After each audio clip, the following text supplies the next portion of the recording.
มีเงินคำขานหลายหลากก็นำไว้ฝากสหายเก่าไว้แล้วออกเตียวไต่ขอทานไปก็มีหันและนา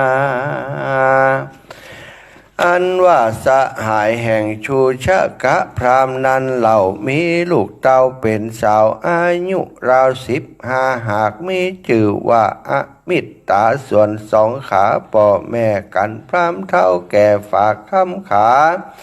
หลายปีมานั่นเราบ่หันพรามเท่ามาใจก็คะนิ่งในคืดสอดว่าพรามตายละตอดคำขาก็นำมา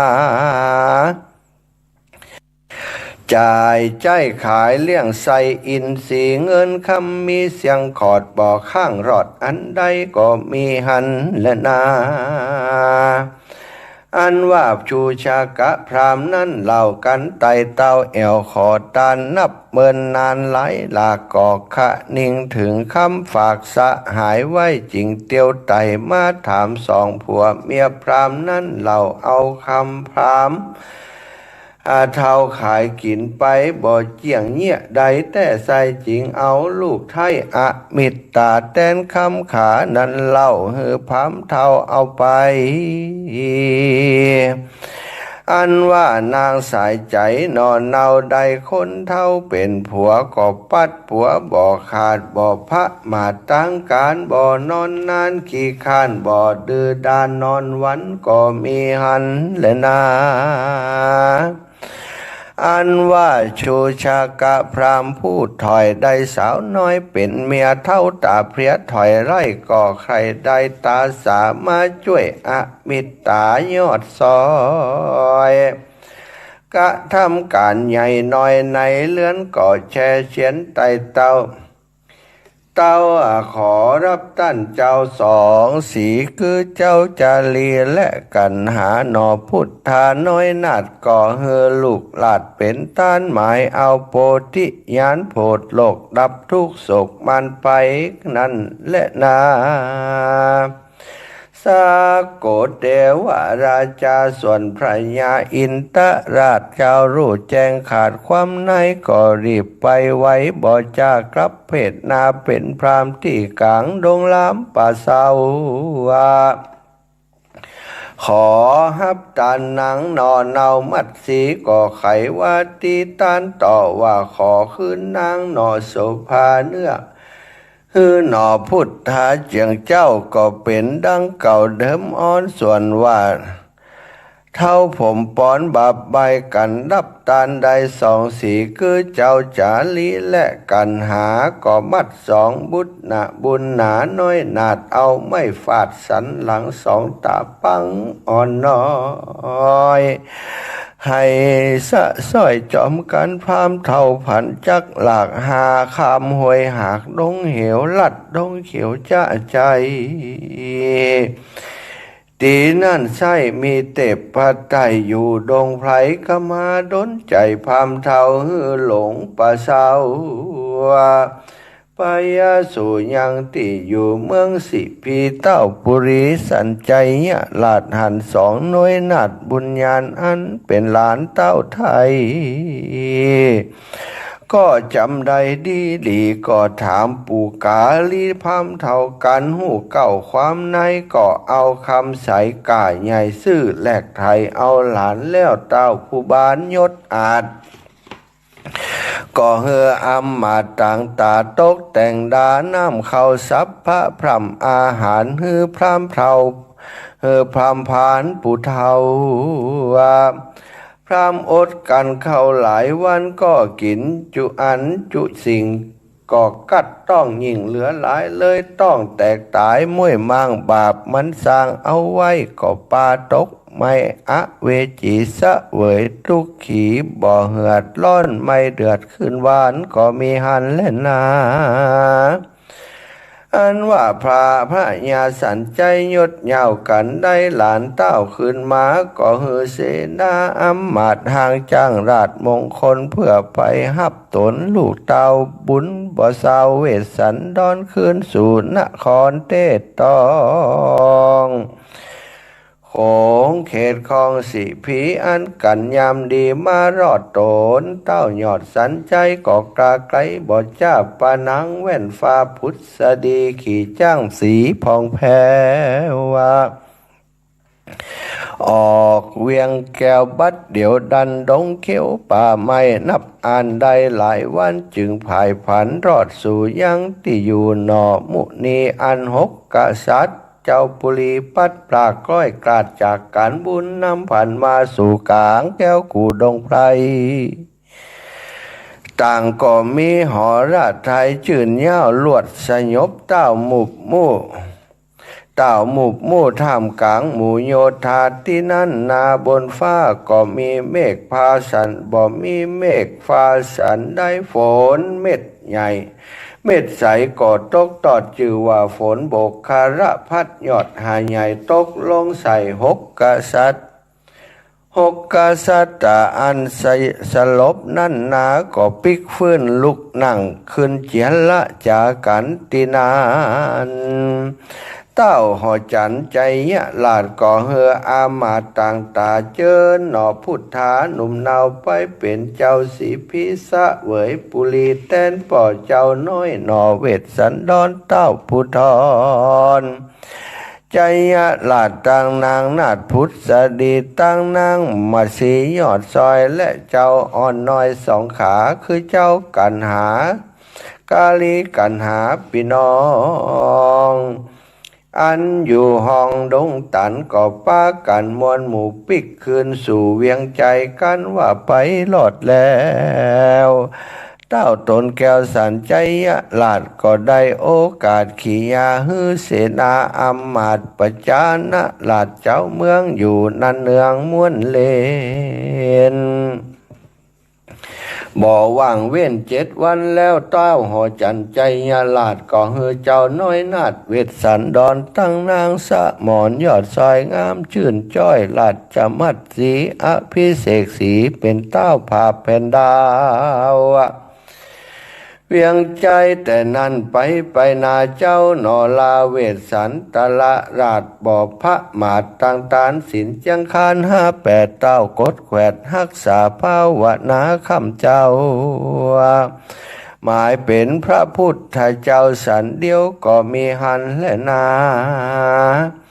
อันว่าเจ้าหนอลาเวทสันดอนนางสะหมอนนาดน้อยนาดคือนางราชมัดสีสะเวยปุรีใหญ่กว้างไฟฟ้า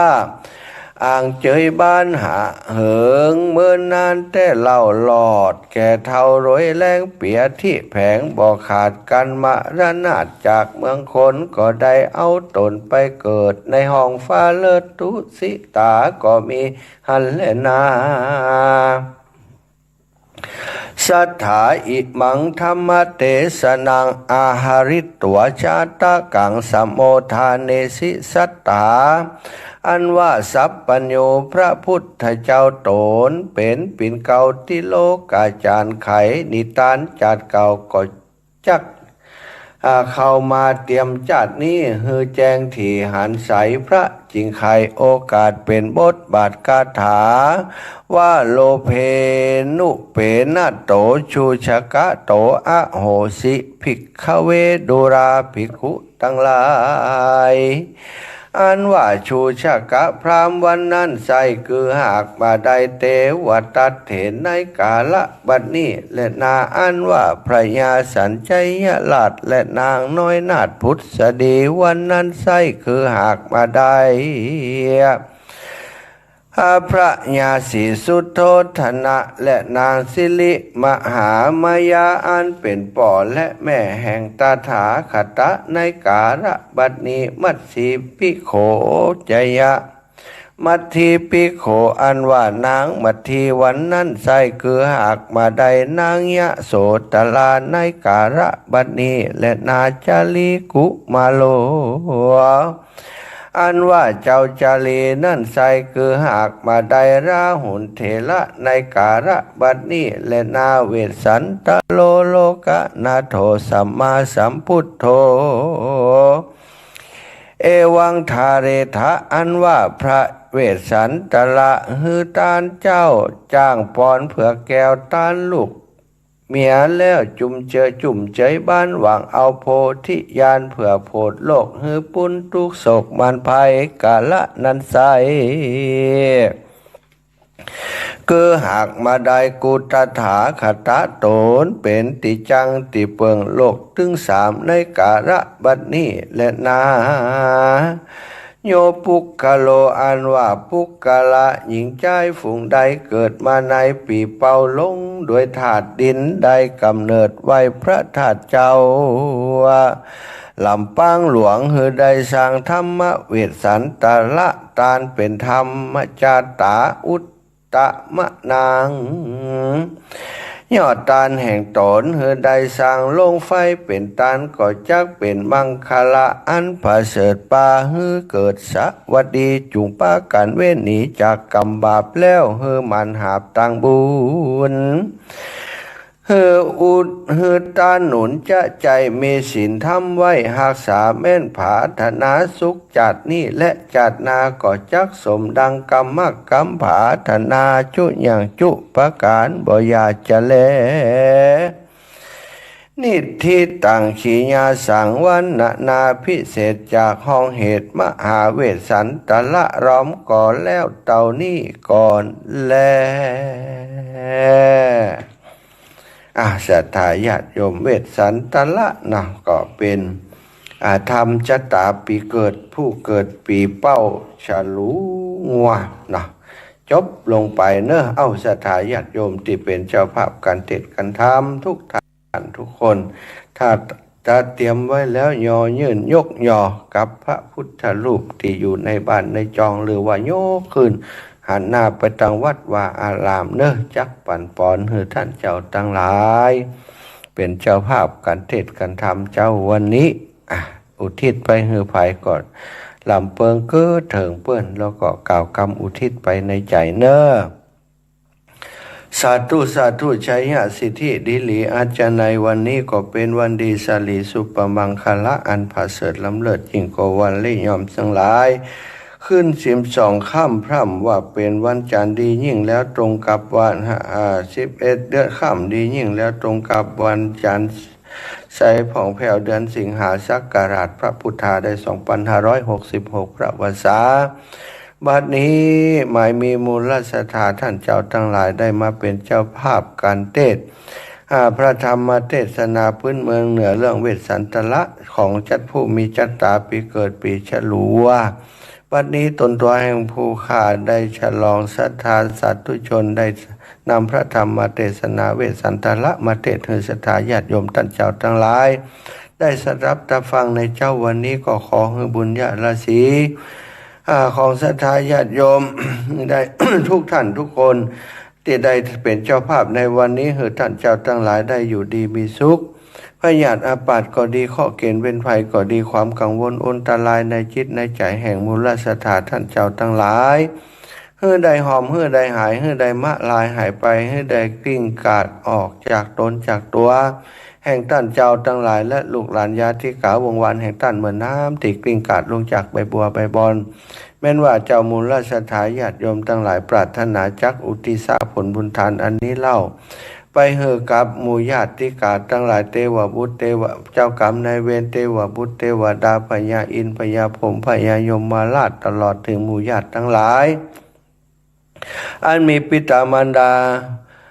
ปุตตานาลุงแห่งท่านเจ้าทั้งหลายที่ได้มรณาจุติตายไปสู่ปาละโลกไปนาให้เขาเจ้าทั้งหลายเหล่านั้นให้ได้กินให้ได้บริโภคให้ได้พ้นจากที่ยากให้ได้พรากเสียจากที่ทุกข์ให้ได้พึงสุขเป็นที่แล้วคือเมืองแก้วยอดเนรปานบุญสมปานดีมูลศรัทธาท่านเจ้าทั้งหลายได้เป็นเจ้าภาพการเทศน์การธรรมในวันนี้ได้อบรมสั่งสมคุณงามความดีตลอดมานั้นก็ขอให้เป็นพละวะปัจจัยมาเตรียมมาเติมมาเพิ่มบุญญาราศีแห่งมูลศรัทธาอีพ่ออีแม่ศรัทธาญาติโยมทั้งหลายให้ได้อยู่ดีมีสุขอายุมันขวัญยืนปรารถนาสุขสมบัติมนุษย์สมบัติสวรรค์สมบัตินิพพานสมบัติขอความปรารถนาแห่งท่านทั้งหลายจงสำเร็จโดยพลันจงสำเร็จโดยพันจงสำเร็จโดยพัน ดังสาลีสัพปัญโยพระพุทธเจ้าพระองค์ได้เมตตาประทานพรอันผาเสริฐเอาไว้ว่ายะถาวาริวหาปุราปริปุเรนติสาคารังเอวะเมวะอิโตทินังเปตานังอุปกปปติอิจิตังปฏิตังตุมหังคิปะเมวะสมิจฉตุสัพเพปุเรนตุสังกปาจันโทปนะระโสยถามณิโชติระโสยถาสปีติโยวิวัจจันตุสัพพะโรโกวินาศตุมาเตภวัตวันตรายโยสุขีธิคายุโกภวะอภิวาทนาสีริสานิจังวุธาปัจจายิโหจตารโลธรรมาวัฏันติอายุวันโนสุขังพลังนิพพานังปะระมังสุขังจบลงไปเรียบร้อยเนอะศรัทธาญาติโยมอนุโมทนาบุญกับเจ้ามูลศรัทธาทุกท่านทุกคนที่เป็นเจ้าภาพการเทศน์ด้วยกันในเจ้าวันนี้ศรัทธาอิปออิแม่ทั้งหลายได้เวลาเนาะขอพักเบรกสกรรม0349ตอนนี้ไผจะโทรมาเข้ารายการโทรมามาจากกันในเจ้าวันนี้ก็โทรมาได้เลยเนอะโทรมามาจากกันโทรมาแจ้งผลการรับฟังอยู่ที่ไหนตั้งได้เสียงชัดเจนดีก็บ่ดีเนาะถ้าชัดเจนดีก็โทรมาบอกมานี้กันนะศรัทธาญาติโยมโทรมาบอกกันได้โทรมาบอกกันได้เลย0808844173 0808844173เนอะโทรมาได้แล้วโทรมากันได้เลยตะกี้ได้หันเว็บหันข่าววิวัฒจันทุสัพพะโรโกอันนี้ยังสัตว์มาเทวะบอกกันอนุโมทนาบุญแม่อำพรกันทะมีฟังอยู่เนื้อเจ้าอีหลอแล้วก็บุญเรืองชัยเงินก็กำลังรับชมอยู่2 ท่านก็นี่ ศรัทธาญาติโยมติดตามรับฟังเจ้าคนเฒ่าคนแก่ก็ฟังจากตังวิทยุเป็นส่วนใหญ่เนาะFacebook ไลน์นี่ก็คงบ่มีให้เปิดกันต่อใดเจริญพรโยมแม่กรกมลนมัสการค่ะท่านขอบคุณแม่มากๆเนอะมาร่วมบุญด้วยกันจ้าแม่ก็มีบุญที่ได้ไปไม่ได้เทคแคร์ดูแลแม่เนาะไม่โกรธกันเนอะไม่คนก็พอดีนะท่านมหาจ้าแม่จ๋าพอดีแหละเนาะงานน้อยๆนะคนประมาณนี้ก็อบอุ่นแล้วแม่ยังมีบุญได้เจอสาวเมืองฝางที่วัดม่อนจำพอสาธุจ้าแม่จิดากับแม่จิรพันธ์แม่จิดาแม่จิรพันธ์โยมแม่ทั้งสองจริงๆมีงานเวียงป่าเป้าท่านเอ็นดูอาตมากลัวไม่มีใครมาท่านเลยมากันนะกัดอกแม่ดีใจเนาะเพิ่นมาหาหายเหนื่อยหรือยังข้าวก็ไม่ได้ฉัน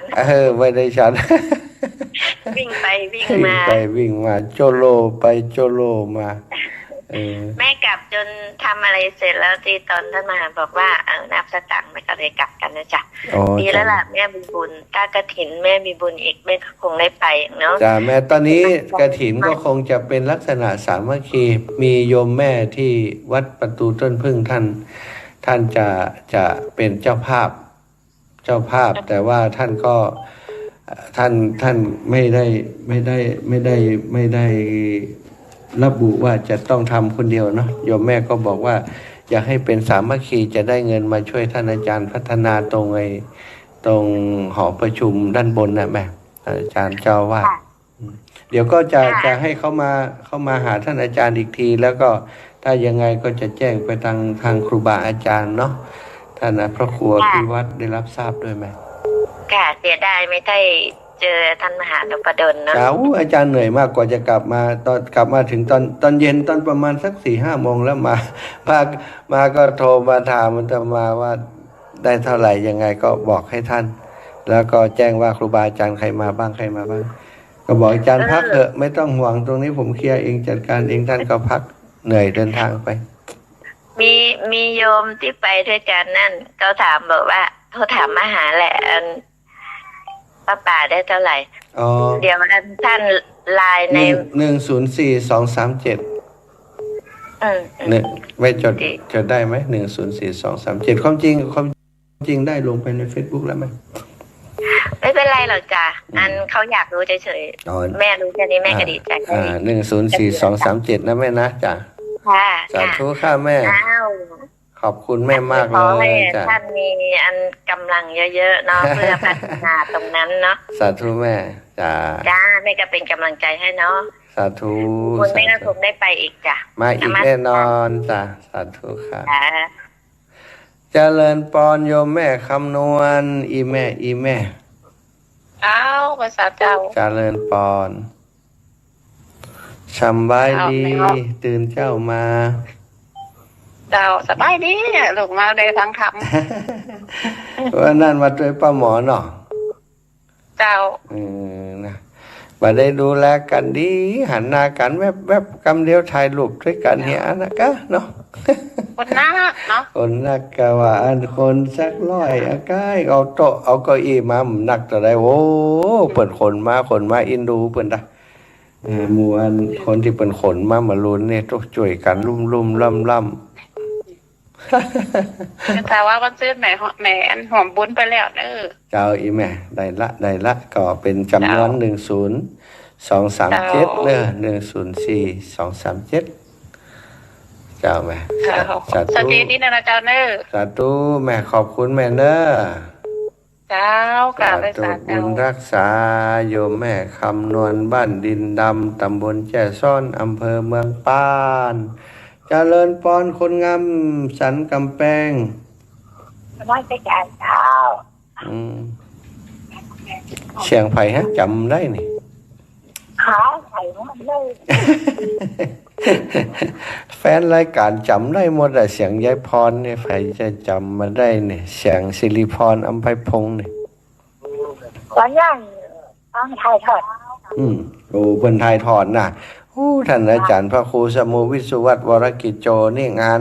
านก็เก่งใจเปิ้นงานว่าใจว่างานใหญ่งานโตท่านก็เมตตาเนาะก็สัญญาณไปให้พี่น้องเชียงใหม่ได้ฟังดูจ้าแม่ขอบคุณเอาแม่ยายพรขอฮับสายอื่นด้วยพ่องเนาะปันกันเนาะสาธุปันกันคนน้อยชลาลำปางปันกันคนน้อยแม่จันสมนี่จักเจ้านมัสการเจ้าอีแม่สบายดีเจ้าสบายดีเจ้าวันนั้นหนาวมันได้ปะกันดีกันตามใจอินดูเนาะคนมันหลายเวลามีการอย่างอีนี่ทำใจเลยอะเนาะแม่เนาะ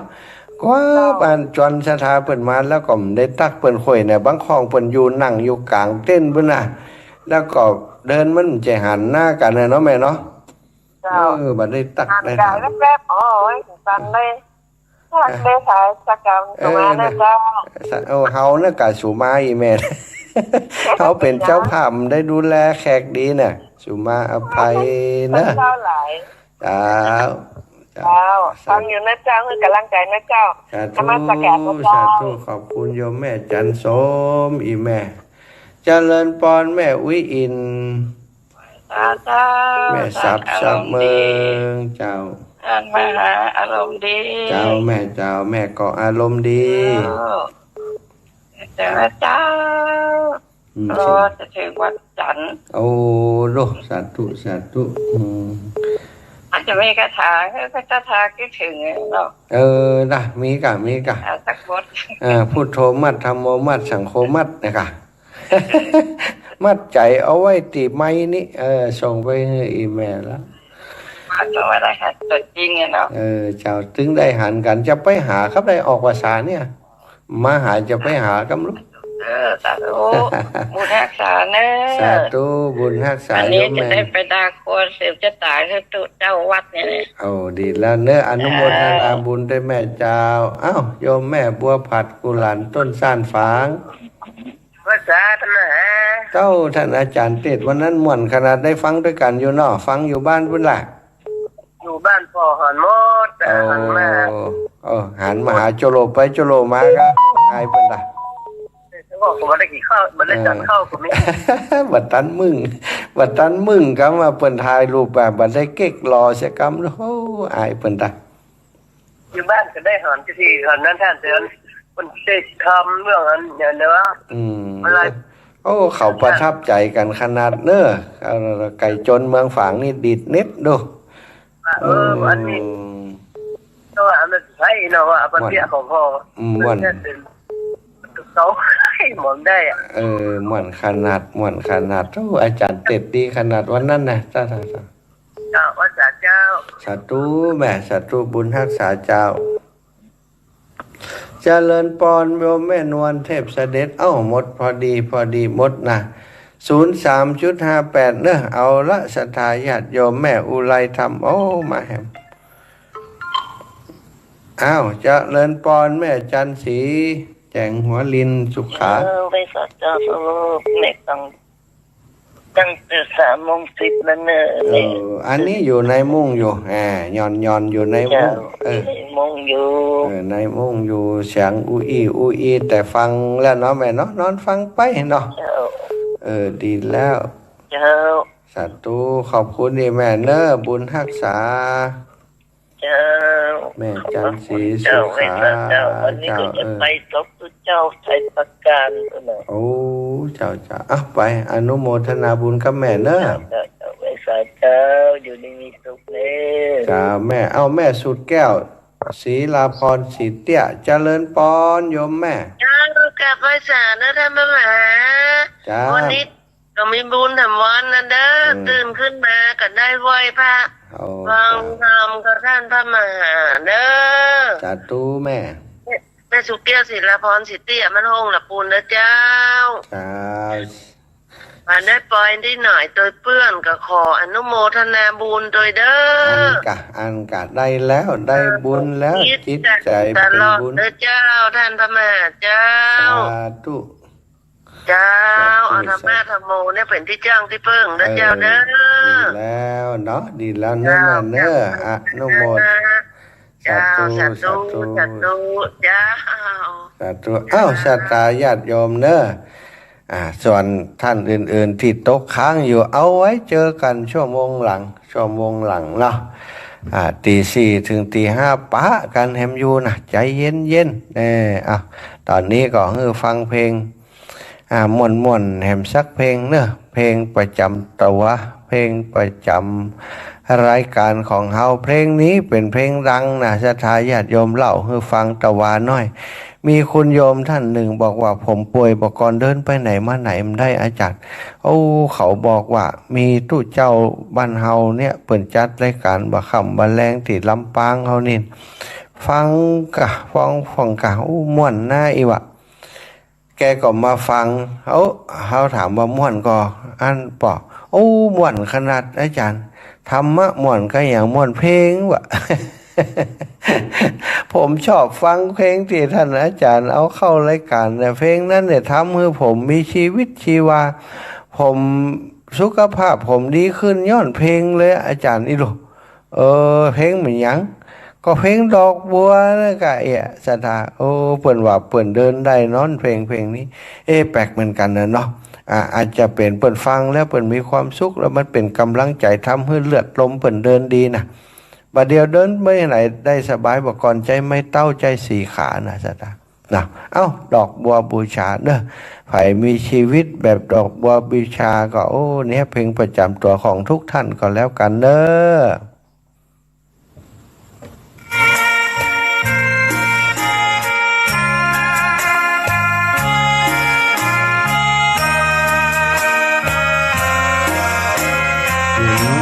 จุดตื่นเช้า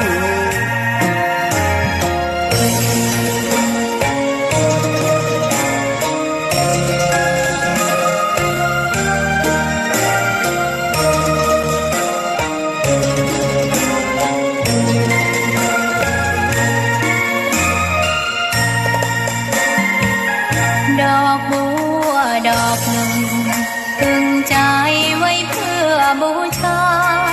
แด่องค์พระศาสดา สัมพุทธเจ้ามีความงามเงียบไม่เปรียบเทียบเขาเทียบเราใครมองไม่งามช่างเขาแต่เจ้าก็คือดอกบัวด้วยความสัตย์ซื่อยึดถือความดีเป็นหลักใครรักไม่รักก็ไม่จมปลักมองมัวเมื่อโผล่พ้นน้ำก็เห็นความงามในตัวไม่ยึดติดในตมชั่วขอเป็นดอกบั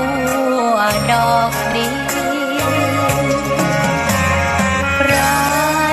ไม่มองว่าบัวงามเด่นแต่บัวก็เป็นดอกบัวทุกวันอย่างนี้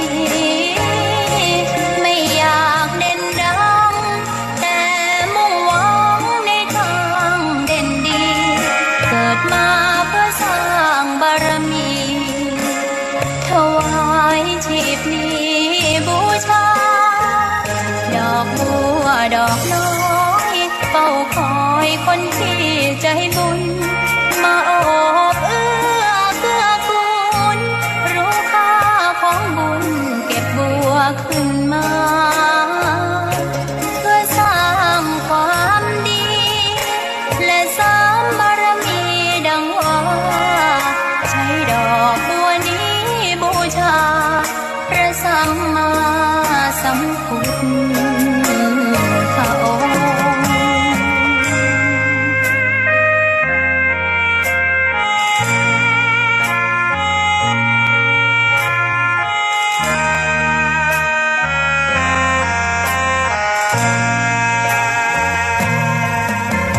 ใคร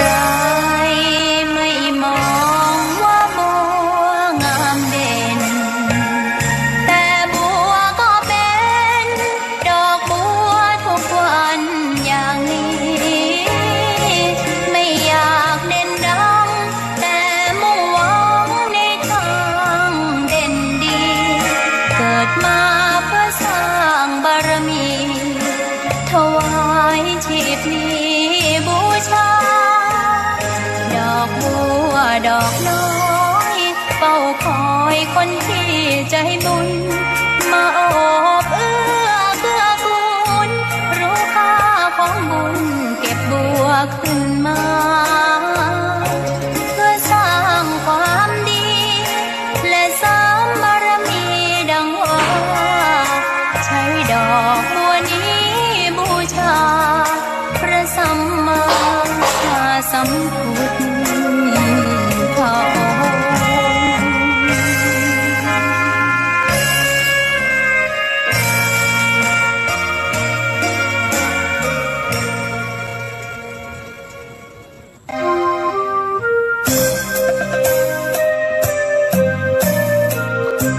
พบปะกันในชั่วโมงที่สองเนาะศรัทธาญาติโยมทั้งหลายชั่วโมงที่สองก็คงจะได้นำเรื่องราวดีๆมามาจาสนทนากันเนาะสร้างศรัทธาประสาทะในการทำคุณงามความดีของศรัทธาอิปออิเมตทั้งหลายชั่วโมงแรกที่ผ่านไปได้นำธรรมพื้นเมืองเวสสันตละนะมาเทศน์ให้ศรัทธาญาติโยมหรือว่าเวสสันดรเวสสันดรท้าวเวสสันดรจัดสุดท้ายของพระสัมมาสัมพุทธเจ้าที่ได้บำเพ็ญตานะปารมีเป็นมหาทานศรัทธาญาติโยมการทำทานเพื่อจะลดละความตนีในจิตในใจของตัวเองออกไปเอาบัจจัยทำได้ง่ายๆนะตานอย่างตีบท้าวเวสสันดรทำนี่นะศรัทธา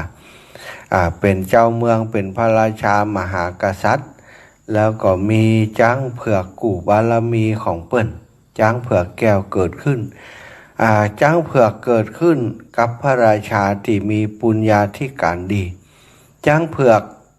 มันจะนำมาซึ่งความอุดมสมบูรณ์ในบ้านในเมืองแห่งนั้น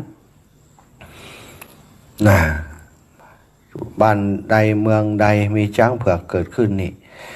ถือว่าบ้านนั้นเมืองนั้นจะอุดมสมบูรณ์ศรัทธาประชาชนจะมีความสุขท้าวเวสสันดรเจ้าเวสสันดรพอได้รับมอบพระราชทรัพย์มอบพระราชอำนาจจากพระบิดาคือของบ้านกินบ้านครองเมืองก็เกิดช้างแก้วเกิดขึ้นกับพระองค์มาจากที่ไหนบอกว่าลูกป่ามากาลูกไหนมากามันต้องถามที่มามันเกิดขึ้นครับท่านเพราะบุญสมปานของพระราชาเปิ่นจะถือกันว่าพระราชาองค์ใดมีจ้างเผือกหลายตัวนี่มีจ้างเผือกที่มีบารมีนี่ศรัทธาทำไมต้องเป็นจ้างเผือกแล้วก็เป็นจ้างอันทำไมอันมันถึงดีกว่าจ้างมาได้นี่นะจ้างดำนี่นะเพราะจ้างเผือกส่วนใหญ่นี่ถ้าบางเตื้อเนาะบางใบใจบางเตื้อทุกคือถ้าการเป็นจ้างเผือกนี่แสดงว่าจ้างตนนั้นมีบุญตามคติความเชื่อของพราหมณ์นี่นะอย่างพระโพธิสัตว์เนี่ยเป็นจ้างเกิดมาเป็นจ้างพญาจ้างเผือกเนี่ยหลายภพหลายชาตินะศรัทธาจ้างเผือกจ้างม้าแก้วจ้างแก้วม้าแก้วนี่เนาะม้าอาชาไนก็ดีจ้างเผือกโพธิสัตว์จ้างอาชาไนม้าอาชาไนเนี่ยจ้าง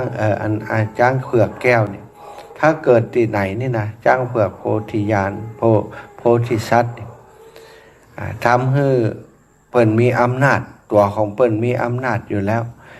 ขนาดจ่าฝูงหรือว่าจ้างเผือกนี่ไ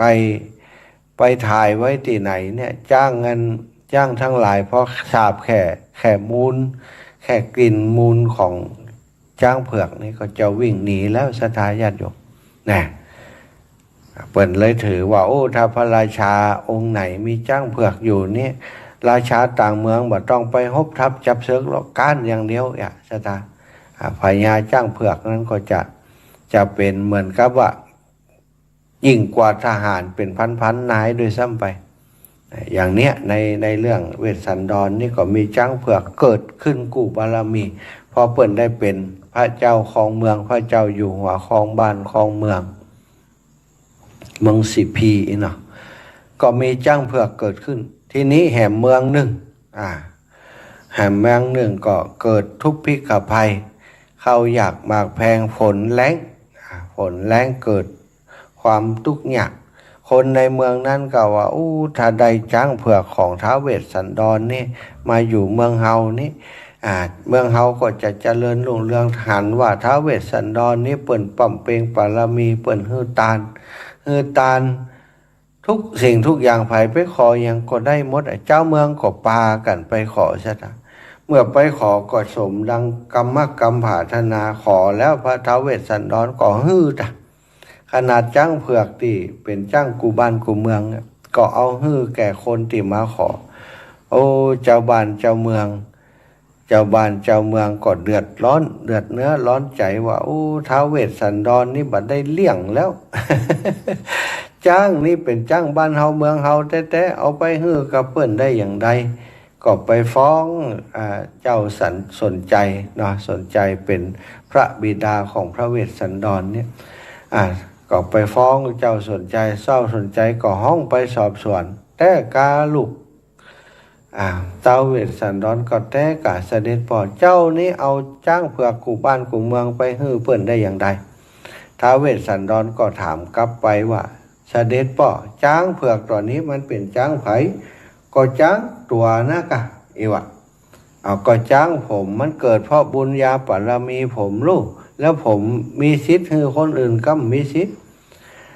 ถ้าจะว่ามีสิทธิ์ฮื้อนี่มันก็มีสิทธิ์อยู่แต่ว่าจ้างตัวนี้มันก็เกิดกูบ้านกูเมืองของเฮานี่ลูกเอาไปฮื้อคนอื่นต่อไปบ้านเมืองเขาก็จะเดือดร้อนบัดเดี๋ยวนี้ประชาชนเขาบ่ยอมนะเขาตึงบ่ยอมเนี่ยบัดเดี๋ยวนี้เขาเดือดร้อนกันนี่ถ้าบ่ยอมจะฮื้อแย่ใดพ่อบ่ฮู้แล้วแต่เจ้าเตยพระเวสสันดรว่าถ้าเขาเป็นเจ้าเมืองนี่แล้วก็สถานคนทั้งเมืองนี่บ่ยอมรับเขาจังเขาโคตรเขาเกลียดเขาคิดว่าเฮานี่ อันทำสิ่งบดีเขาเอาของดีของเขาไปนี่เขาก็จะมาอยู่เมืองนี้แล้วปอเขาจะหนีไปเห็นแล้วอย่าปอก่อนแล้วแต่เตอะเองนะเสนาอามาตย์ตั้งหลายก็อยู่ในความโกรธแค้นก็บอกว่าไปไหนก็ไปเถอะอันว่าอันนาดิมดีก็จะเอาฮื้อเปิ่นหมดบ้านเมืองนี่ก็จะเอาไปขายกินหมดกะเอาไปฮื้อเปิ่นหมดกะตึงคนไฟฟ้าประชาชีหน้าดำตาดำหมดนี่จะเอาไปขายเอาไปฮื้อเปิ่นมาขอก็จะฮื้อหมดกะท้าวเวสสันดรก็อยู่บ่ได้ป้านางมัตสีกันหาจารีออกจากบ้านจากเมืองไปซะจ้ะโอ้ขี่ม้าไปออกไปปาลูกปาเมียขี่ม้ารถม้าออกไปเทียมรถม้าออกไปคนมาเกิดขอแหมอยู่เจ้าธัมโมสังโฆเปิ่นมาเกิดขออย่างใดซะจ้ะเกิดขอก็ฮื้อแหมหน้าด้านขอก่อนหน้าด้านฮื้อ เปิ่นมาขอท้าวเวสสันดรก็ในเมื่อเขาขอก็ฮื้อเพราะว่าได้ปำเพ็งแล้วได้อู้ไปแล้วว่าจะบริจาคทานทุกอย่างทุกประการนี่สถาเปิ่นมาขอรถเอาฮื้อเดินสามขาพ่อแม่ลูกเป็นผู้ที่มีเป็นสุขุมารชาติอยู่ในบ้านในเมืองบักเกินเตียวเข้าป่าเข้าดงอย่างอีโอ้ศรัทธาญาติโยมกำแรกก็มีรองเท้าอยู่แต่เดินไป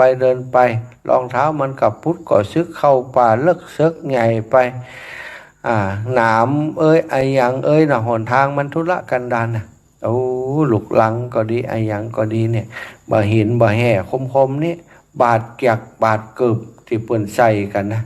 รองพระบาทของกษัตริย์ถึงสีนี่ขาดพูดขาดสัจเลือดไหลอาบตลอดตังว่าอันในอันทำเป็นว่าอันเนาะทำพิสดารนั่นนะที่เปิ่นเตดมาซีเตดอันเวสสันดรชาดกนี่เตดมหาจาตุเนี่ยโดยเฉพาะผูกที่อันสัตบันนี่เนาะเข้าป่าเข้าดงเนี่ยโอ้เป็นผูกตีดูแล้วก็สังเวชสลดหดหูฟังแล้วก็อินดูสี่กษัตริย์นี่นักหนาสี่กษัตริย์เดินดงนี่ถ้าคนปฏิบัติเตดดีๆบางคนก็ให้โดยหันภาพเนาะเลียดอาบตินเนี่ยเลียดอาบตินเหียย้อยเหียดอาบเสียผ้าฉิกขาดเดินเข้าป่าเลิกเสือกใหญ่ไปพระอินทร์แถลงมาท้าวเวสวิศวกรรมมาเนรมิตอาสลมบรรณศาลากับสี่กษัตริย์ได้อยู่กันไปถึงป่าหันนั้นหันบรรณศาลาก็รู้ว่าเป็นอำนาจของพญาอินทร์แน่นอนนี่นะก็ไปอธิษฐานบวชแล้วก็อยู่ในบรรณศาลาปฏิบัติธรรมเลยบาอยู่กันแบบฉันสามีภรรยานะสถาอยู่เป็นฤาษีอยู่ในป่าท้าวเวสสันดรก็บวชอธิษฐานศีลของดาบสนางมัตสีก็บวชอธิษฐานเป็นตาปสินีแล้วก็ลูกถึงสองก็บวชนะสถาอธิษฐานศีลของดาบสกินแต่ผลละหมากหลากไม้กินเจอยู่ในป่านางมัตสีก็เป็นผู้หาผลละหมากหลากไม้มาดูแลพระเวสสันดรท้าวเวสสันดรและพระโอรสกันหาจารีถึงสองนั้นบ่เฮือได้ความเดือดร้อนอย่างอยู่สุขสบายบ่เมินนานได้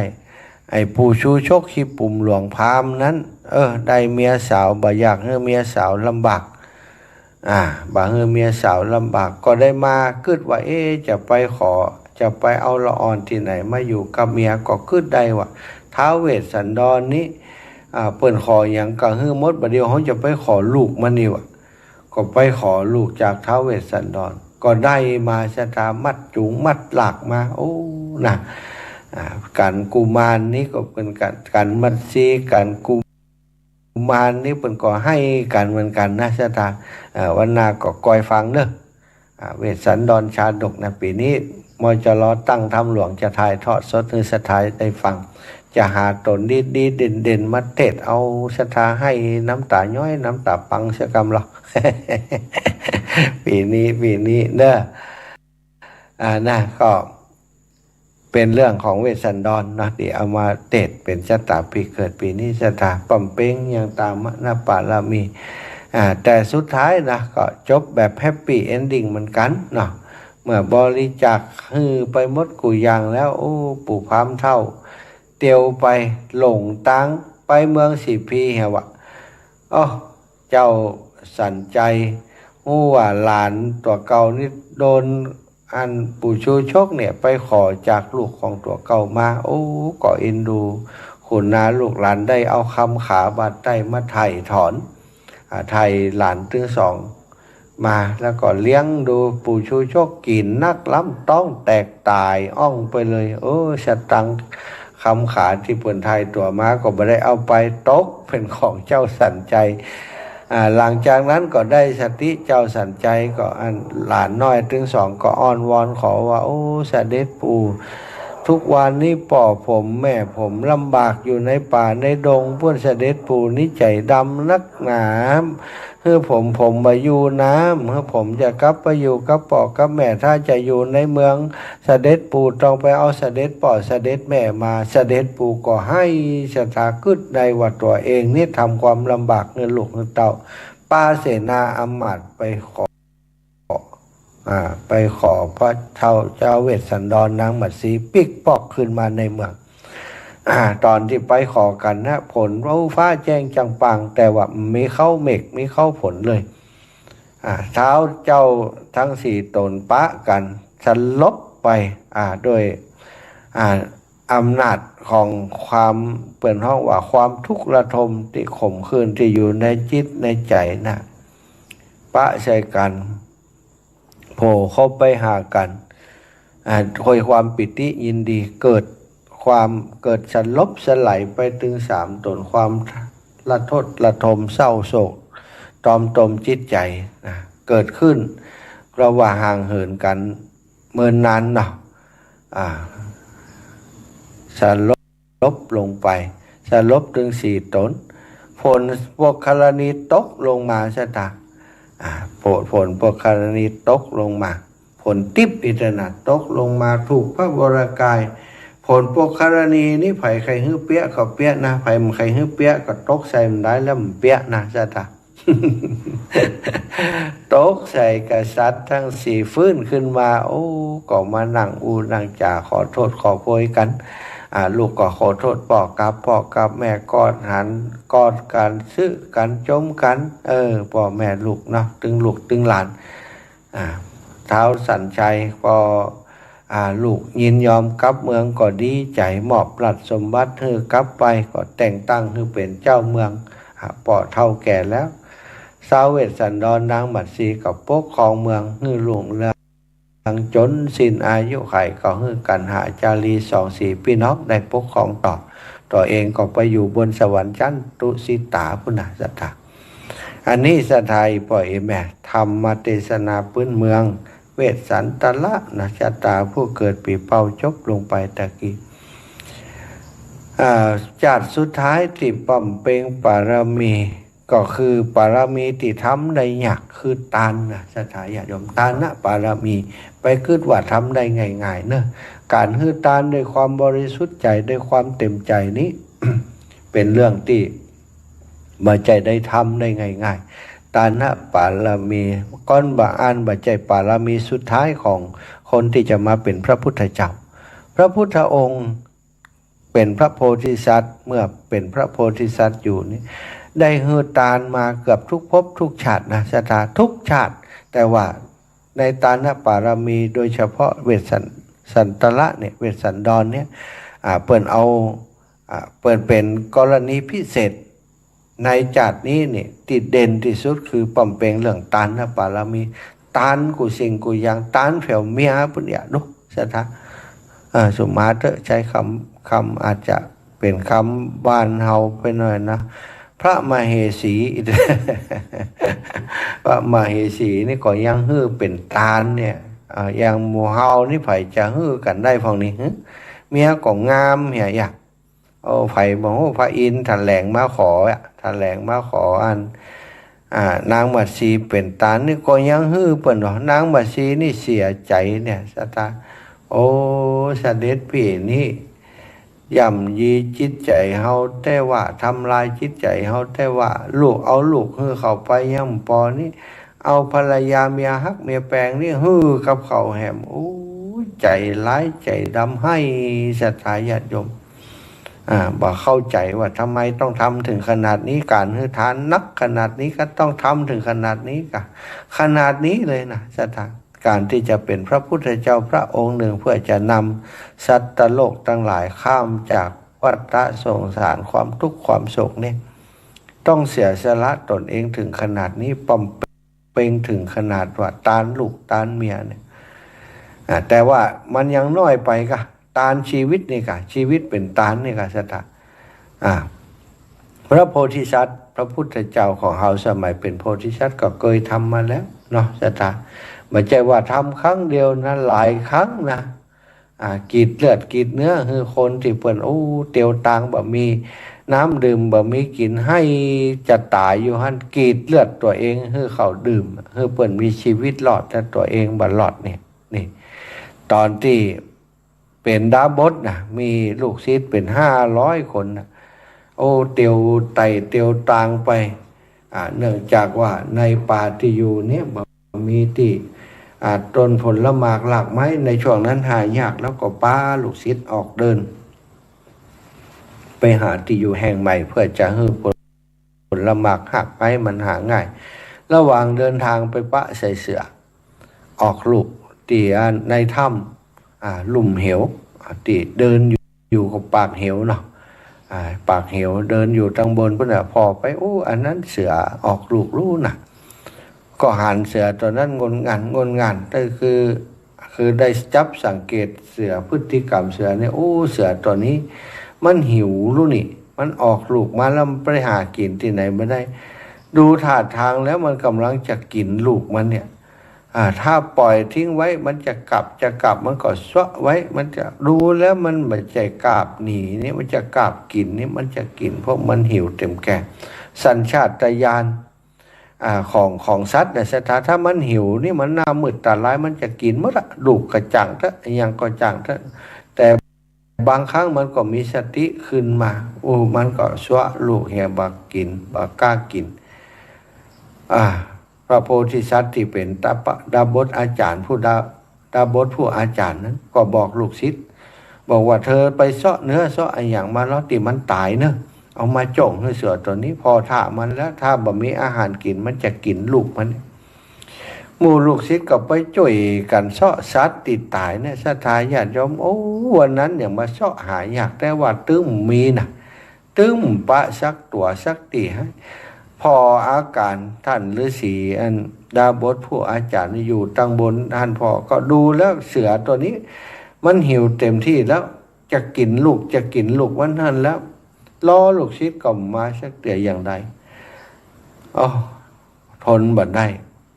อินดูเสียตัวน้อยนั้นกว่าแม่มันกินใช่ไหมโจ้ลงไปเหวลึกปันลึกวิวลงไปพู่ลงไปเสียดีใจเลยหาเก็บกินลูกแล้วมึงเฮ้ยได้มนุษย์มันอย่างไรตกลงมาดีเนี่ยตกลงมาตัดนี่ก่อนลูกกินหวอมซะจ้ะคบกินจนอิ่มเสียมหูเลี้ยงดาบสกับหูเลี้ยงแล้วดาบสกลับลงไปก็ตายแล้วเหมือนกับเอาเป้าไปบุบหินเนี่ยค่ะเนาะตกเหวฝาดลงพัวตายเลยนะเสือก็ได้กินได้อิ่มได้อิ่มกินจนอิ่มแล้วก็เสือน้อยก็ได้กินน้ำนมแม่ท่านดาบสนั้นพอละจากวิญญาณออกจากร่างก็ขึ้นไปอยู่บนสวรรค์พุทธศาสนาสวรรค์ชั้นดุสิตสวรรค์ชั้นที่พระโพธิสัตว์เป็นได้อยู่ปิกไปอยู่บนสวรรค์ก็เป็นบุญของเปิ้นที่มาป่อมเปงตอนเป็นดาบสเป็นพระโพธิสัตว์ในชาตินั้นชีวิตก็เป็นตานมาแล้วอันนี้จะนับภาษาอะไรอีหนอซะดาเนาะอดีตชาติเคยให้ชีวิตเป็นตานมาเนี้ยนี่ลูกเมียทรัพย์สมบัติทรัพย์สิ่งสลิงคานเปิ้นมาขอหมดซะดาขุมทรัพย์ทั้ง4ในเมืองก็เปิ้นมาขอจ้างแก้วสุดท้ายเหลือจ้างแก้วขอจ้างแก้วก็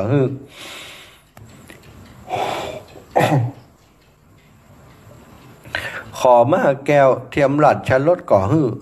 ขอทรัพย์สินติดตัวไปก่อฮื้อหมดขอลูกก่อยังฮื้อลูกขอเมียก่อยังฮื้อเมียดู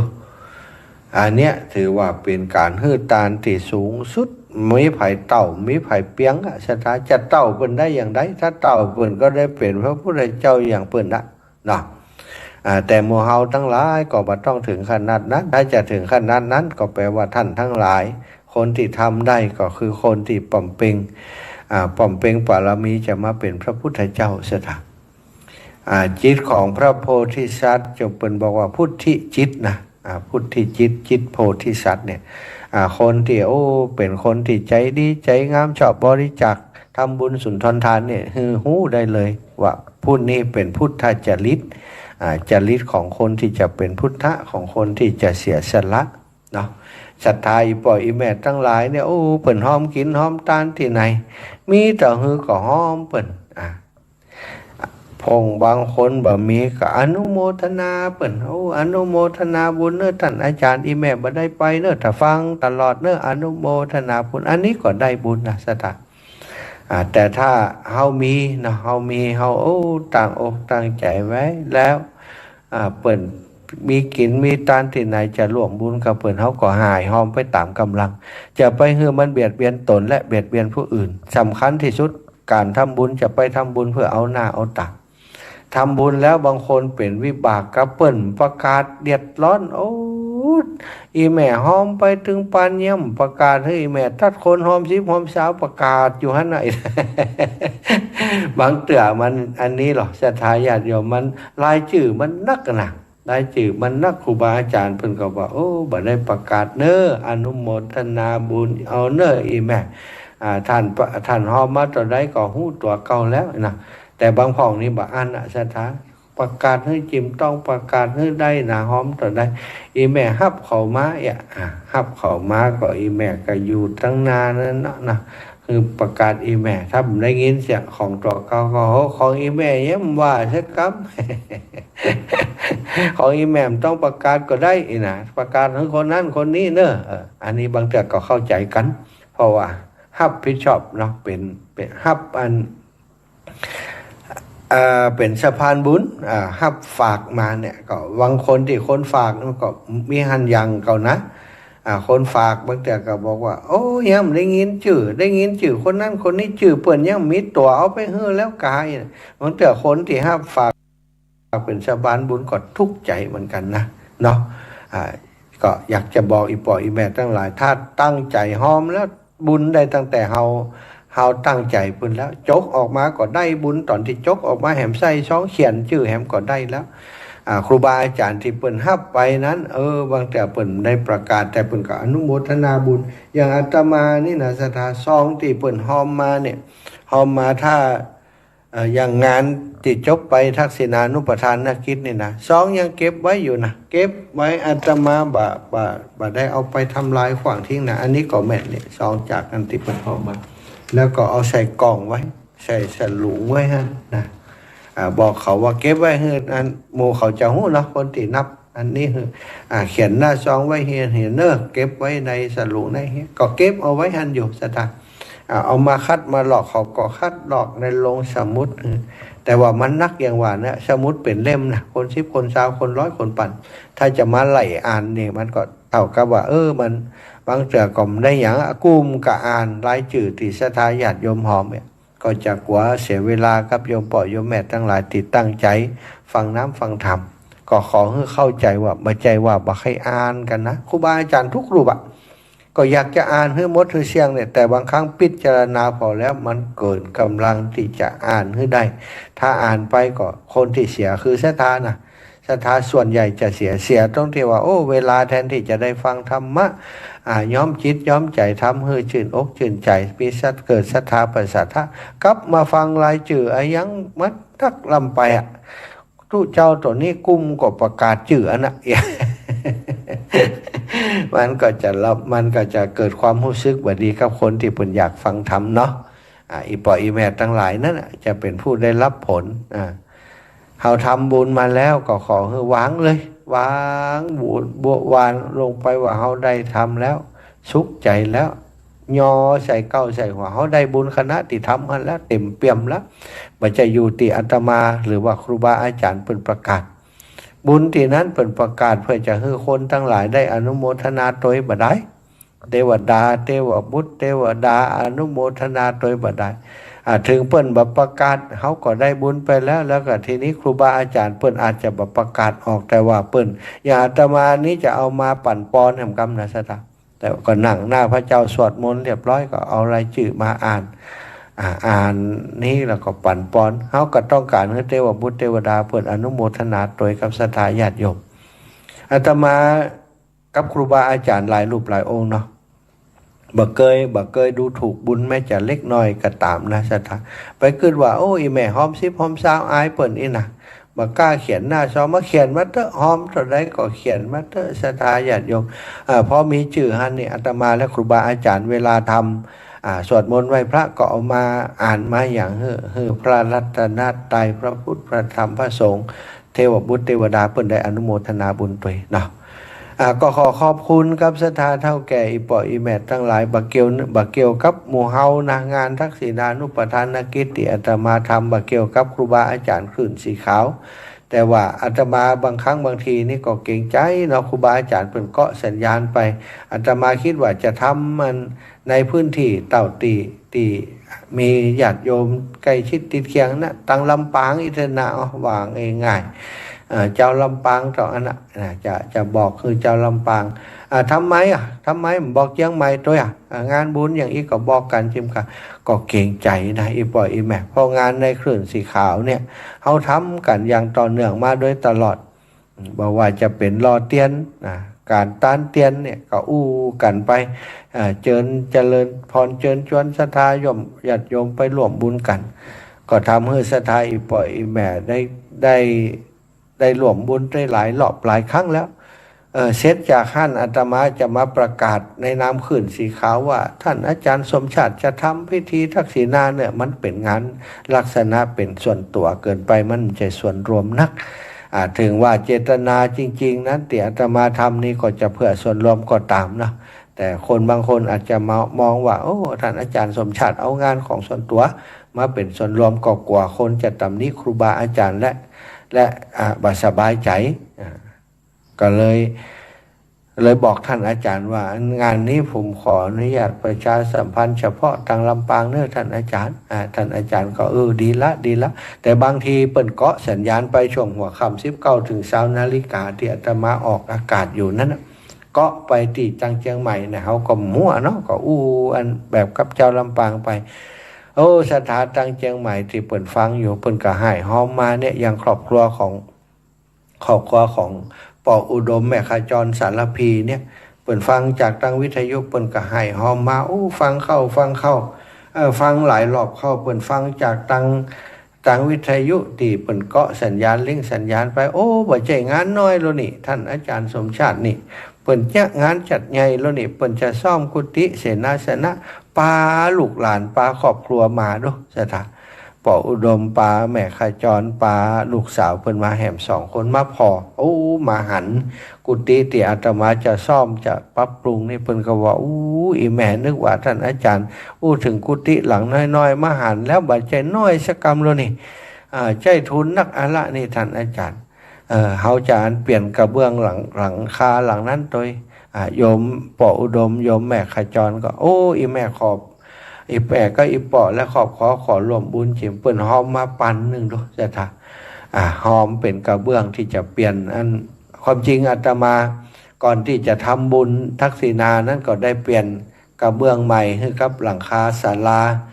ลาสิริธรรมนะอันนี้กุฏิสิริธรรมวิพัฒน์อนุสรณ์อันนั้นศาลาสิริธรรมวิพัฒน์อนุสรณ์ชื่อเดียวกันนะชื่อเดียวกับกุฏินะสถานซึ่งหลวงพ่อก็สร้างไว้น่าจะหลังจากสร้างกุฏิหลังนี้เหมือนแล้วก็หลังคาก็อย่างที่อาตมาบอกไปนั้น30 กว่าปีสถานหลังคามันกระเบื้องสมัยก่อนเนาะถือว่ามันก็อดทนเหมือนกันมา30 กว่าปีแต่ว่าน็อตยึดกาอย่างกาเนี่ยบางส่วนก็โดนอย่างฮักใส่เนี่ยก็ฮักก็เสียหายไป ก็ที่แรกว่าจะเปลี่ยนบางส่วนแล้วก็ซื้อเครื่องฉีดน้ำแรงดันสูงมากกะว่าจะล้างจะอย่างแล้วก็เอาไปใส่ใหม่ให้มันงามโอ้พอล้างไปแล้วกระเบื้องเป็นขุยเสียทางโอ้ใจมันได้ก็เลยจำเป็นต้องไปซื้อมาใหม่กระเบื้องเสี่ยงไปประมาณ10,000เนาะ20,000พวกเพราะว่ามันนั้นเม็ดสาวกับเม็ด50เนาะเกือบ20,000กระเบื้องนี่นะแล้วก็มีส่วนของศาลาแหมมีส่วนของเพดานแหมสรุปแล้วนี่การใช้จ่ายในศาลาหลังนั้น30,000กับจะ40,000สถานก็ได้จากอันที่เปิดมาตานพระป่าวันนั้นนะเนาะตานพระป่าวันนั้นความจริงอาตมาก็ใช้เงินส่วนตัวที่สถาญาติโยมหายหอมมานะก็ไปซื้อไปยะอย่างมาก่อนละสถาญาติโยมเปิดหอมมาที่พระป่าวันนั้นก็ได้มาเปาะมาหอมแหมก็พอกุ้มกะเบื้องพอกุ้มกะแรงพอกุ้มที่จะซื้ออุปกรณ์อย่างต่างๆได้ซ่อมแซมกุฏิหลังนี้ต่อไปที่อาตมากึศแล้วก็ทำในเรื่องนี้หีบด่วนทำนี้เนื่องจากว่าสถานที่อยู่ที่อาศัยของครูบาอาจารย์หรือว่าสถาญาติโยมที่จะมาทำบุญที่นี่นั้นที่ผ่านมามันแบบมีเรือนนอนเรือนพักที่มันปลอดภัยมันเหมาะที่จะต้อนรับครูบาอาจารย์และสถาญาติโยมเนาะมันเป็นเรือนนอนที่ผู้อบรมทั่วไปอย่างคนที่เปิดมาอบรมยาเสพติดก็อบรมหมู่ที่ทั่วไปมาอบรมเปิดก็นอนกันเป็นหมู่เป็นคณะก็มีอยู่เหมือนกันสถานแต่ก็ถือว่ายังบ่สะดวกต่อใดก็เลยคิดว่ากุฏิหลังนี้อาคารหลังนี้น่ะหลวงพ่อท่านพระครูสิริธรรมวิพัฒน์หลวงพ่อศรีอ่องพุ่นก่อสร้างก่อแปลงโครงสร้างไว้ใหญ่โตมโหฬารเพียงแต่ว่ามันผ่านเวลามาเป็น30 กว่าปีมันชำรุดทรุดโทรมไปก็ได้เวลาที่เขาจะมาบูรณะปฏิสังขรณ์ให้กลับมาใช้งานได้ดังเก่าดังเดิมตังบนนี่มี6 ห้องก่อนนะสถานครูบาอาจารย์พักได้สบายเลยแล้วก็ตั้งหลุมนี่ก็มีหลายห้องอยู่อย่างห้องเตี่ยอาตมานั่งจัดรายการอยู่นี่ก็จะเอาเป็นห้องโถงที่ มีเป็นที่พักมีเตียงนอนมีที่พักคือคนที่เปิ่นจะมาพักนี่สามารถพักได้ประมาณ10 กว่าคนกับเฉพาะห้องนี้นะสถานแล้วก็บริเวณโดยรอบเนี่ยในกุฏิหลังนี้ก็ถ้าจะเปรียบเสมือนก็จะเอาเป็นลักษณะแบบที่พักแบบโรงแรมสักแห่งหนึ่งในวัดแห่งนี้อย่างในวัดวาอารามใหญ่ๆเนี่ยที่เปิ่นมีทุนทรัพย์เปิ่นก็สร้างเหมือนกันนะสถานเพื่อให้ศรัทธาญาติโยมนักศีลนักบุญเปิ่นมาพักเป็นหมู่เป็นคณะเนี่ยเปิ่นอยู่ได้ในพื้นที่ตรงนี้มีห้องน้ำห้องท่าพร้อมมีที่กินข้าวกินปลามีมุมกาแฟมีที่ฉันเข้ามีที่นั่งสนทนาทำกิจกรรมกันได้ในพื้นที่ตรงนี้ตั้งใจจะทำตรงนั้นเพื่อเป็นถือว่าเป็นเสนาสนะเนาะเป็นถาวรวัตถุในถวายไว้ในพระศาสนาคือศรัทธาญาติโยมและครูบาอาจารย์ในใจส่วนตัวอาตมาบ่ได้คิดว่าตัวเองจะต้องอยู่ในกุฏิหลังนี้สร้างเพื่อเป็นกุฏิตัวเก่าใจอย่างนั้นนะสถานกุฏิของอาตมานี่กระเดียวท่าทำหลังนี้ไปสักเกิงสักบางแล้วกัน พอที่จะขยับขยายไปทางนอกได้ก็จะไปแบ่งกุฏิน้อยๆนะอยู่ในป่าเพราะชอบป่าชอบในต้นไม้ที่มันมีอยู่ในป่าเนี่ยตอนนี้จะเปลี่ยนนั่นหลังคาที่เป็นสังกะสีบางแต่สังกะสีมันพุไปก็จะเปลี่ยนเอากระเบื้องขึ้นไปแทนแล้วก็จะเอาสังกะสีเนี่ยมาแบ่งกุฏิอยู่ทางในพุ่นนะก็นั้นก็จะแบ่งงั้นง่ายๆนะของตัวเก่าบ่ฮื้อมันยากฮื้อสบายฮื้ออยู่สบายบ่ต้องสิ้นเปลืองอย่างนักพื้นก็ปูผากเฮียนะแต่ว่าติศรัทธาญาติโยมจะมาอยู่มาพักครูบาอาจารย์จะมาอยู่มาพักอยากจะให้เป็นที่พักที่ดีที่สะดวกสบายเสียน้อยนึงส่วนตัวเฮานี่ก็ต้องการในด้านของการปฏิบัติอยู่แบบสมถะอยู่แบบสบายบ่ต้องฟุ้งเฟ้ออะไรอย่างนักนั่นคือส่วนของอาตมาบ่ได้คิดว่าสร้างนี่จะให้ตัวเจ้าอยู่สุขสบายนี่หรูหรานี่ศรัทธาอาตมามันจะคนอย่างอีปออีแม่ทั้งหลายรู้จักดีเนาะนิสัยเป็นอย่างใดอุปนิสัยเป็นอย่างใดทำกิจกรรมเพื่ออย่างทุกวันนี้ศรัทธาญาติโยมคงจะรู้ดีแล้วนิสัยใจคอของอาตมาเป็นอย่างใดนี่นะ ฉะนั้นทุกคนทุกท่านเนอะที่หอมบุญห่วมบุญมาอาตมาขอขอบคุณพระป่าสามัคคีที่จบลงไปแล้วลงไปนั้นตึงครูบาอาจารย์พระสงฆ์องค์สังฆเจ้าที่ได้มาก็ดีได้มาก็ดีเนี่ยส่งกำลังใจมาฮื้อเนี่ยหลายรูปหลายองค์เนาะ หลวงปู่พระครูปฏิพันธ์ธรรมทินวันที่26ติดงานที่เวียงป่าเปาวันที่25ปาสตาญาติโยมมาเป็น 2-3 ตู้ มาช่วยอาตมาเตรียมมาช่วยอาตมาด่าเท่าทำมันในทีมงานหลวงปู่แล้วก็ตุ้ลุงแดงก็อิดเหมือนกันเนอะใช่ไหม หลวงปู่เอาโซลาร์เซลล์มาติดเธอก็เป็นดีเป็นงามเหี่ยมาถึงพบเพราะว่าหลวงปู่กับอันทุปีอ้อยเนี่ยมันยังกัน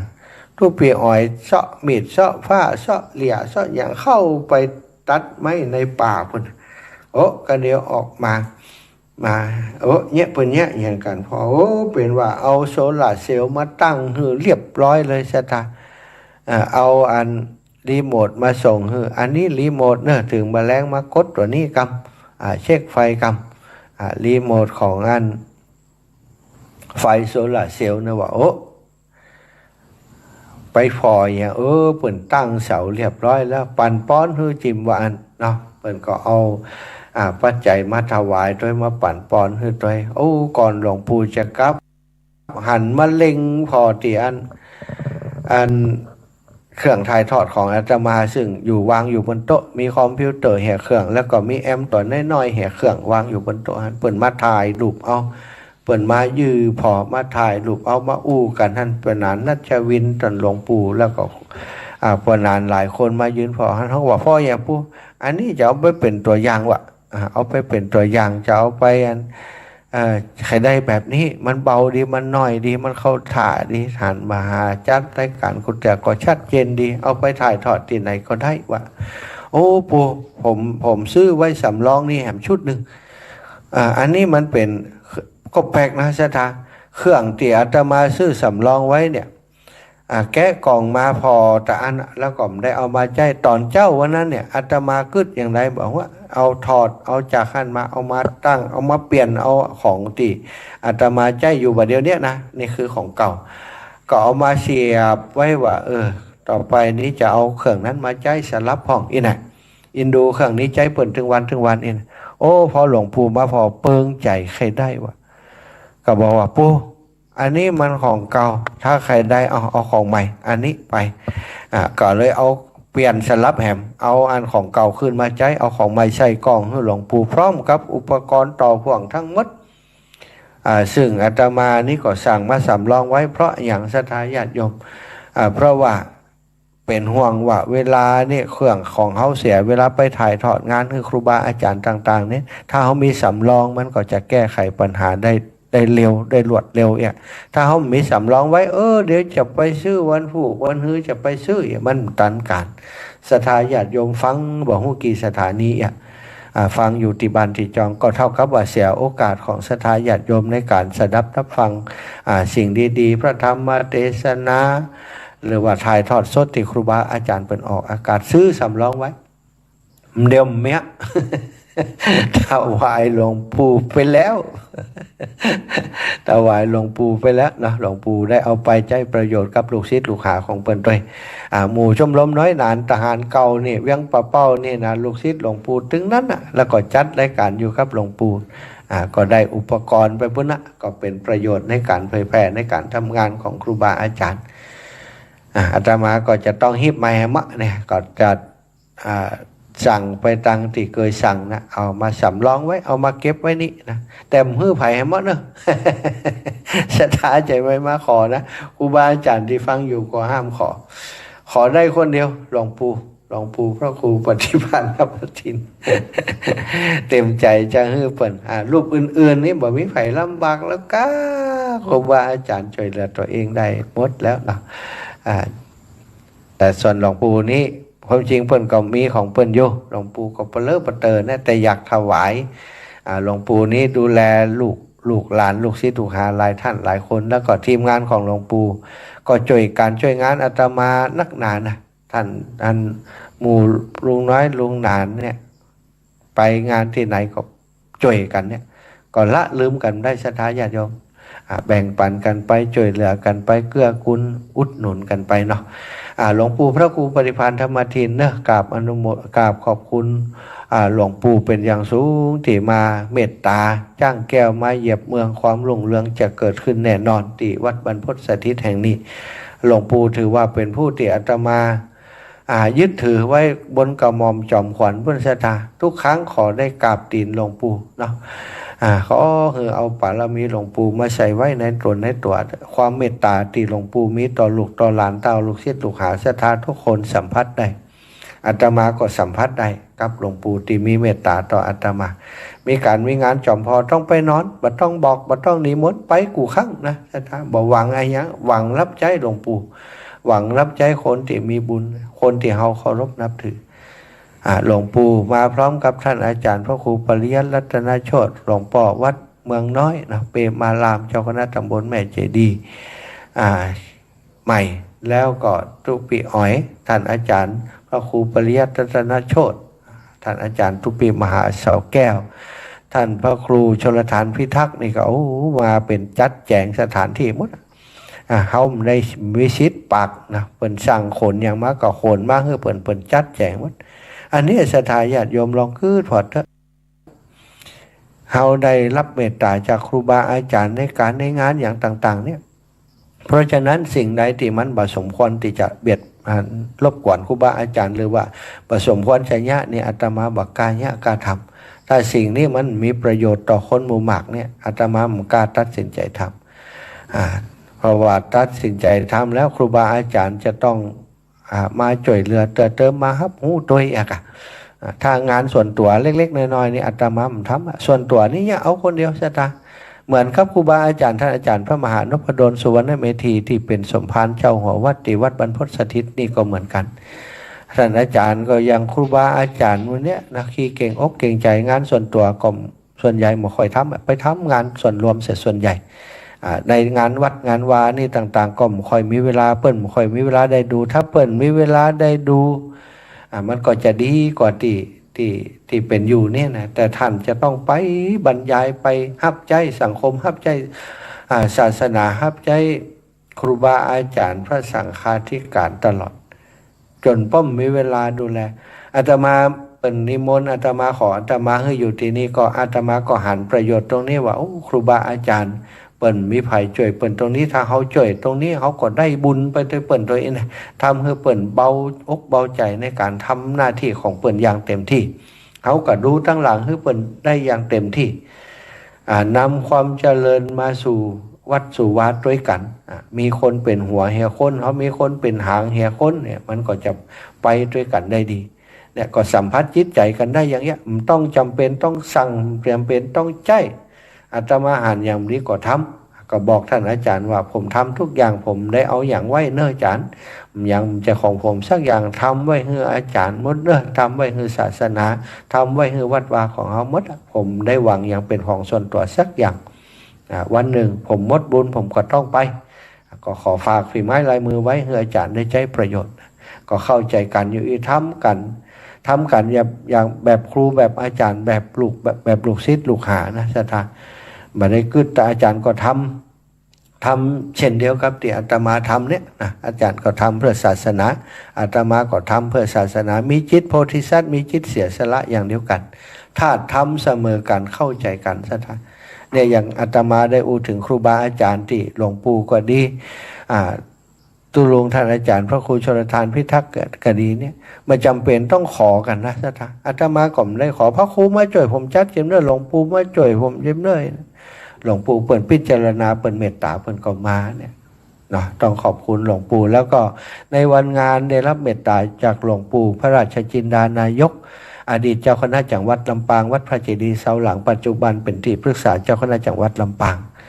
หลวงปู่ก็คือปู่ของอาตมาได้บวชเป็นสามเณรก็ย้อนเปิ่นได้เรียนบาลีได้ปรริญญาธรรมก็ย้อนหลวงปู่ไปอยู่ที่สวนโมกจะอยู่ที่ชัยยาสุราษฎร์ธานีไปอยู่ชุมพรวัดขันเงินหลวงปู่ก็ติดตามลำตัวไปตัวหาตลอดพอซื้อขาลาเพศไปก็ได้รับใจหลวงปู่อยู่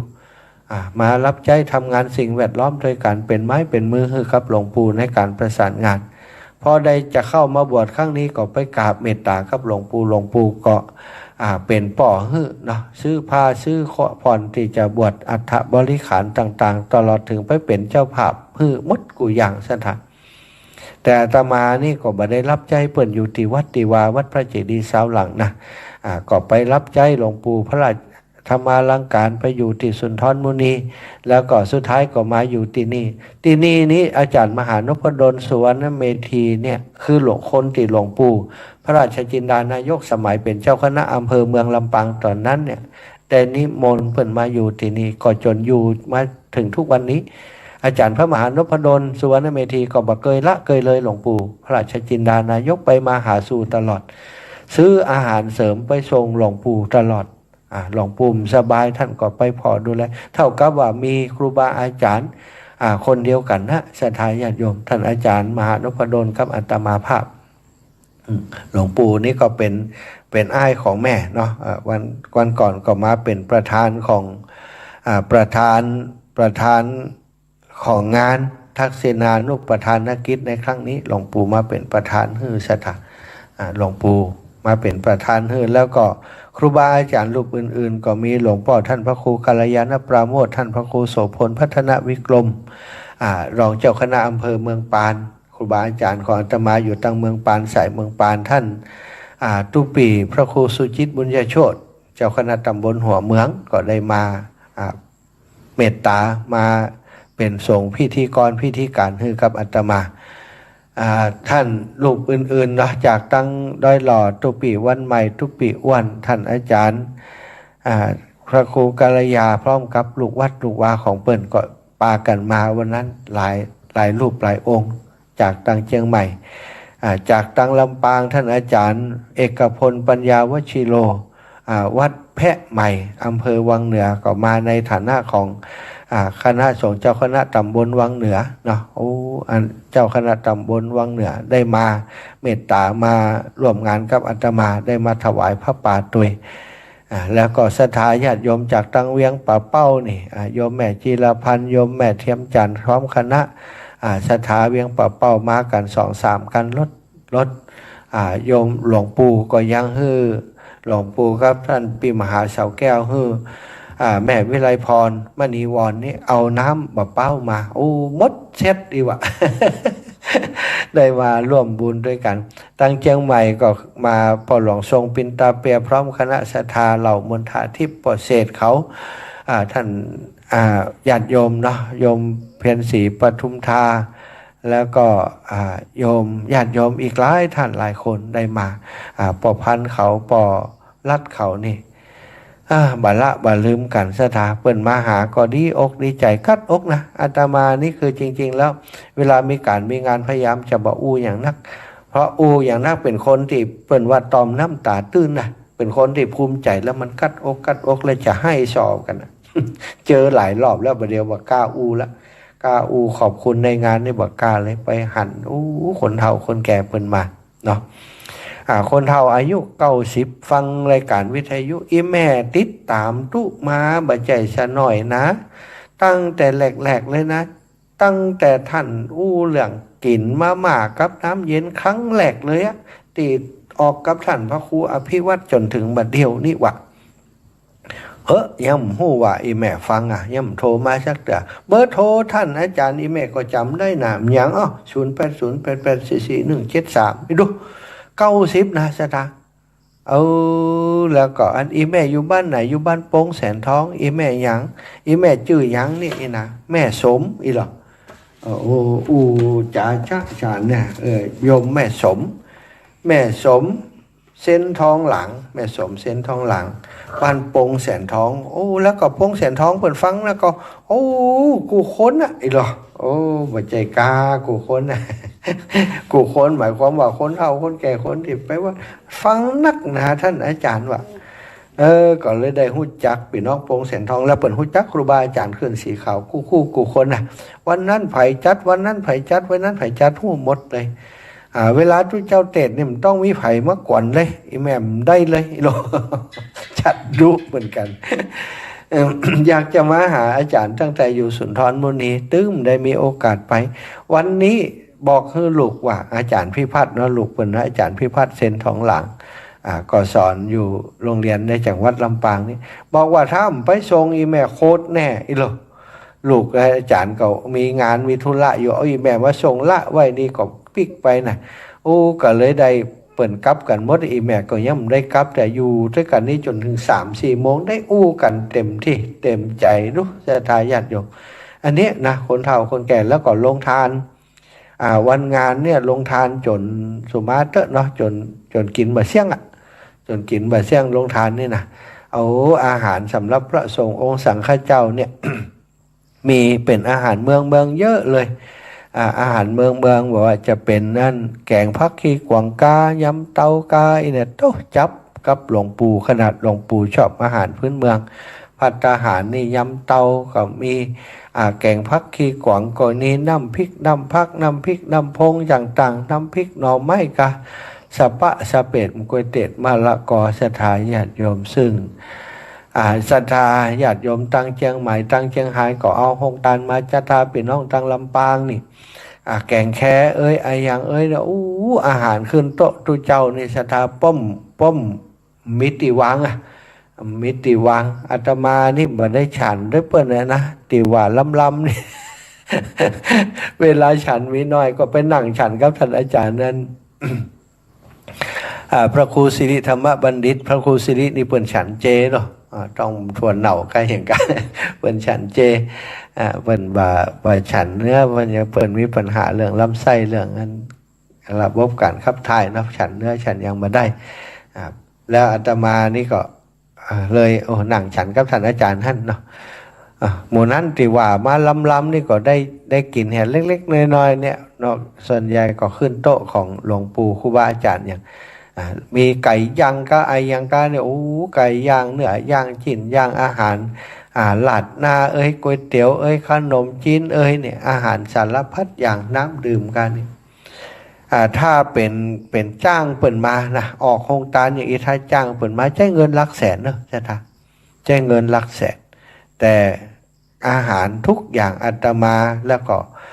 ครูบาอาจารย์ศรัทธาญาติโยมของวัดบรรพตสถิตบ่ได้ออกทุนซากบาทเป็นของศรัทธาอีปออีแม่ทั้งหมดที่รวมโดยช่วยกันทำให้งานนี้สำเร็จรุ่ล่วงไปแม้กระทั่งเจ้าภาพสั่งที่แรกว่าอันจะถวายกับปัจจัยเพราะละเองนะปัจจัยการเดินทางสั่งสำหรับนั้นมีก็ได้ค่าเองนะคือในใจบ่อยากจะเป็นภาระอย่างนักพอดีก็มีโยมแม่กุลปานีสิบพรางอาสามาเป็นเจ้าภาพสังฆทานทั้งหมด12 ชุดนะ12 ชุดพร้อมกับตังหลวงพ่อพระครูโสพลพัฒนวิกรมก็เอาจัดสำรับมาแหมเป็น20 ชุดนะเอาไข่น้ำแหล่มาเอาอย่างมาศรัทธาญาติโยมท่านอื่นคนอื่นๆมาได้แจ้งบอกมาก่อนว่าจะเป็นเจ้าภาพสั่งแต่เปิ่นเอามาเองศรัทธาเอามาครบทุกชุดเลยโยมแม่บัวคลีทะโปบรรจุหลวงนี่เป็นเจ้าภาพเอาปออาจารย์มาโดยแล้วเป็นเจ้าภาพกันของปออาจารย์แหมโดยศรัทธาอันแม่บัวขีทะโปจัดมาทุกอย่างเอาปออาจารย์มาพร้อมเป็นเจ้าภาพปออาจารย์พร้อมนี่คุณโยมดร.จุฑามาศภักดีเป็นเจ้าภาพกันเทศทำกันเจ้าภาพกันเทศมาพร้อมก็หลายท่านหลายคนโยมแม่ปวลีเล็กแม่เล็กปวลีอินสุวรรณโยมแม่ย่าศรีนวลสุรินทร์มงคลบ้านหนองยางเป็นเจ้าภาพสางเป็นเจ้าภาพยัง